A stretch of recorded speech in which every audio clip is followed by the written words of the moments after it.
gue sampai nggak berani bangunin gue. Pada akhirnya gue ditipuk sama barang yang ada di situ, entah itu apa gue juga nggak tahu ya, karena kadang gue ditipu. Akhirnya lu bangun atau Pada akhirnya alhamdulillah gue bangun. Dia pengen merasuk, seakan-akan pengen merasuk ke dalam tubuh gue gitu. Dan gue bilang jangan ganggu. Itu pengalaman yang menurut gue dari sekian kena roadblock, mungkin ketibanan atau apa, itu yang paling nyata banget. Iya. Itu Oke, kembali lagi bersama gue Debi di Ngap Podcast. Pada kali ini gue mengundang bintang tamu lagi, yaitu Kuncen. Kuncen ini Wapakijang. Dia punya pengalaman mistis banyak banget nih. Langsung aja perkenalan diri dulu dong, Bang Abut. Perkenalan diri supaya Ngap Channel pada tahu nih. jadi gue biasa ya, anggota Ngaps. Gue biasa Nandi Setiawan, biasanya dipanggil Abut. panggilan akrabnya. Buat nonton Ngap panggil aja Abut. Oke, langsung aja kali ya. Pengalaman apa sih bang mistis lu tuh selama hidup nih? Pernah nggak sih lu pengalaman mistis? Pengalaman mistis ya, mistis yang berarti serem banget ya. Mungkin pada takut kali ya. Apalagi rambut yang panjang ini gitu. Tapi jujur, gue bukannya Jadi jujur banget. mau Iya. sombong ya, karena memang hidup kita harus jujur sih. Gue dulu pernah pesantren beberapa tahun. Berbicara mistis memang apalagi di dunia pesantren itu menurut gue mistis banget ya. Apalagi banyak cerita-cerita yang pernah ngeliat sosok setan, terus bayangan-bayangan yang memang samar-samar, apalagi di kamar mandi. Itu benar-benar banyak itu santri-santri yang pada melihat seperti itu. Oke, kenapa sih selalu di kamar mandi? Mungkin penonton kalau pada tahu nih, kenapa sih? Ya kan, Bisa jelasin, Bang Abut. Jelasin dong Abut. Di pengalaman di kamar mandi. ya karena ini kalau menurut gue sendiri sih emang tempatnya atau rumahnya setan ya, karena suka banget nih sama Lembab kali ya. jorok, yang kotor, apalagi tempat pembuangan ini ya, pembuangan apa Apa tuh? kotoran manusia ya, suka banget itu. Makanya kalau rumah atau kamar kita kalau keadaan kotor ya pasti ada ininya, tapi nggak menutup kemungkinan juga ya. Siap. Tapi biasanya di kamar mandi ya. Kebanyakan sih di kamar mandi, apalagi banyak yang sawang-sawang itu tuh. Sawang. Pernah ngeliat nih sawang-sawang, Tapi yang sarang apa tuh? laba-laba. Kalau cewek apa? Namanya kancut itu. Apa sih? Pelembab apa? Oh, Pembalut ya. pembalut. Pelembab. Apalagi pembalut tuh. Nah, dari cerita Wanabut ini yang di apa? Di mana di pondok pesantren apa aja sih? Kalau yang saya tahu kan pesantren itu kan ya namanya juga banyak orang alim juga sering ngaji. Jadi kan setan-setan itu pada takut. Tapi Wanabut ini mengalami suatu kisah mistis di pondok pesantrennya. Apa sih? Gue kepo banget. Kasih tahu Wanabut. Bukan ini ya, jadi Santai. emang sih ya alim emang udah kegiatannya ya, pesantren ya, kita belajar tentang ilmu gimana tentang keislaman dan lain sebagainya. Betul. Tapi memang ketika kita melihat sesuatu atau kita merasa takut, nah ini kuncinya, merasa takut sih kebanyakan. Nggak bisa dipungkiri juga, gue juga merasakan ketakutan ya ketika apa ke kamar mandi atau kemana gitu, kayak pernah lihat samar-samar tapi bukan Karena itu ya. cuma apa ya, cuma paling sekadar lewat gitu atau apa, biasanya agak ini banget sih. Kadang hal-hal yang kayak gitu tuh yang membuat kita takut. Semakin kita takut biasanya terjadi. Kebanyakan sih kayak gitu. Iya. Oh gitu, jadi semakin kita takut terjadinya ketemu. Bakalan bermunculan sosok atau bayangan. Apa aja sih jenis-jenis di pesantren setan? Kalau Setan gondrong ada nggak? setan gondrong, Iya, setan gondrong nih. Apanya sih Wan? Setan apanya sih di pesantren tuh? kalau gue sih Yang pernah lu lihat deh. Atau cerita-cerita dari teman-teman lu. kalau dari gue pribadi kan ya, gue alhamdulillah nggak pernah ada sosok apa setan atau yang lainnya. Paling cuma bayangan atau apa, Gangguan. itu pun paling cuma sekilat doang gitu. Tapi yang benar-benar gue alamin banget bahasa kalau di pesantren itu kena rep-rep. Nah Oh, rap-rap. itu kena rep-rep. Rap-rap itu apa sih? Kalau kena rep-rep itu di saat kita tidur nih keadaan celentang, Mm-hmm. itu semua pada kaku badan, Nggak bisa digerakin tuh jadinya. agak bisa digerakin kaku. Itu pengalaman gue yang memang Itu sering rap-rap banget itu durasinya berapa menit? itu kisaran 3 menit sampai 5 menit. Oh gila, jadi lama juga ya ngap. Nah Teman-teman ngap nih. kadang yang gue takut itu bahkan sampai mengalami kematian. Rap-rap bisa kematian. Iya serius. Oh, rap-rap aja bisa kematian. Jadi Mau tahu kasih tahuan. jadi gue pas ngerasain kayak gitu rasanya pengen mati gitu. Karena gue minta tolong ke siapa kagak Mungkin bisa. dan oke. Terus gue berzikir dan lain sebagainya pun masih kayak gitu. Pada akhirnya sering banget gue seperti itu dan gue melakukan hal yang sama untuk rep-repnya itu keluar. Ternyata Bisa. ada sesuatu dari tubuh gue yang gue gerakin. Salah satunya dari jempol kaki. Hmm. Jempol kaki gue gerakin dan itu pada akhirnya kembali sadar. Kembali sadar. Alhamdulillah seperti itu terus pernah sempat ngalamin beberapa kali kena. Bahasa kalau di kesehatan itu terkait urat-urat yang memang salah urat atau apa gitu. Gue pernah tuh punya teman anak kesehatan seperti itu. Oh gitu. Jadi rap-rap pun bisa mengakibatkan kematian. Maka dari itu, mungkin saya tanya, butuh teman. Oke, itu dari rap-rapnya Wan Abud. Selain rap-rap apa sih Wan? Pernah nggak sih ke Kibran gitu? Kibran. Benteng. Masalah. Kibran sosok makhluk seperti itu di pesantren. Kalau sejauh ini sih cuma itu aja gue di pesantren ya. Paling dengar cerita teman, misalnya di kamar mandi pernah ngeliat sosok. Yang kebanyakan sih kayak kunti dan lain sebagainya ya. Itu sih terus ngeliat sosok juga.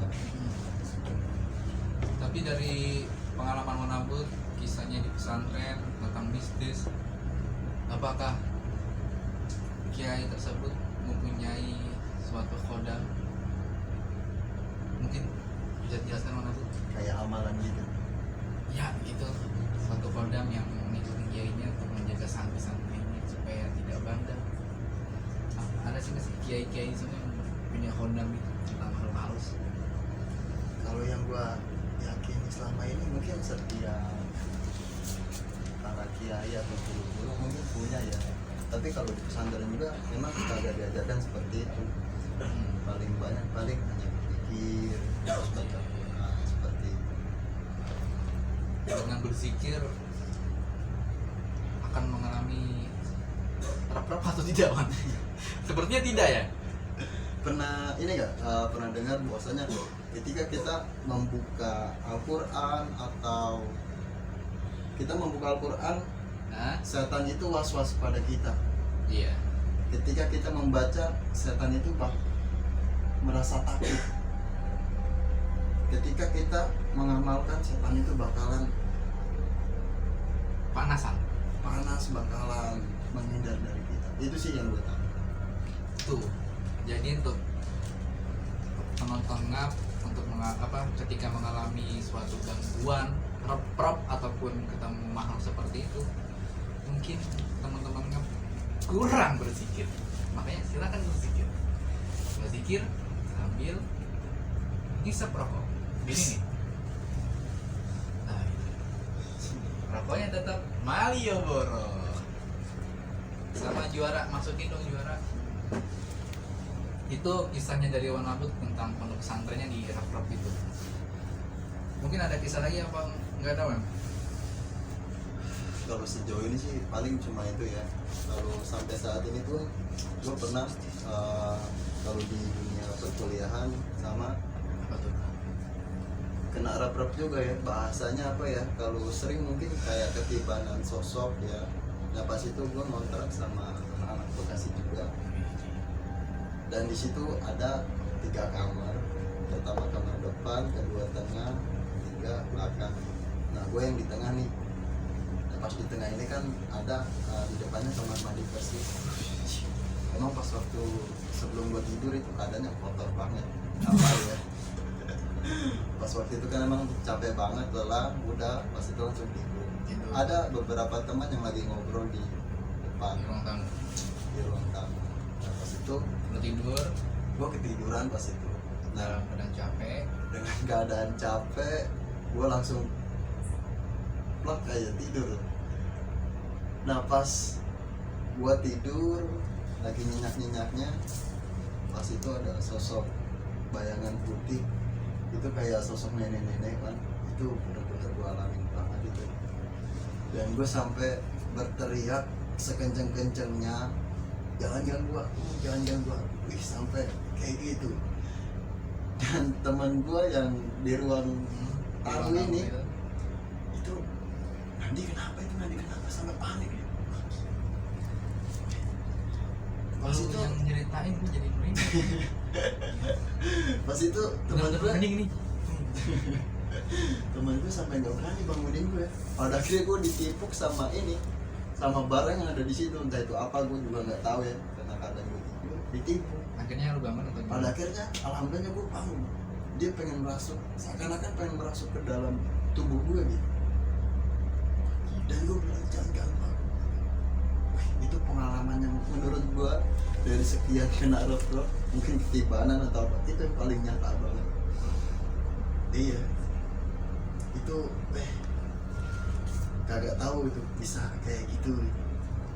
Berarti kisah lu sama ya, sama seperti bintang tamu kita yang sebelumnya, Bang Santrinya yang di kontrakan. Sama. Mungkin bisa kayak gitu ya, karena mungkin kalau Mungkin kontrakannya kotor-kotor. Jadi setan lagi. mungkin bisa seperti itu ya. Emang demen banget setan yang kotor-kotor. Gitu ya. Jadi itu kisah dari saudara kita Wanabut.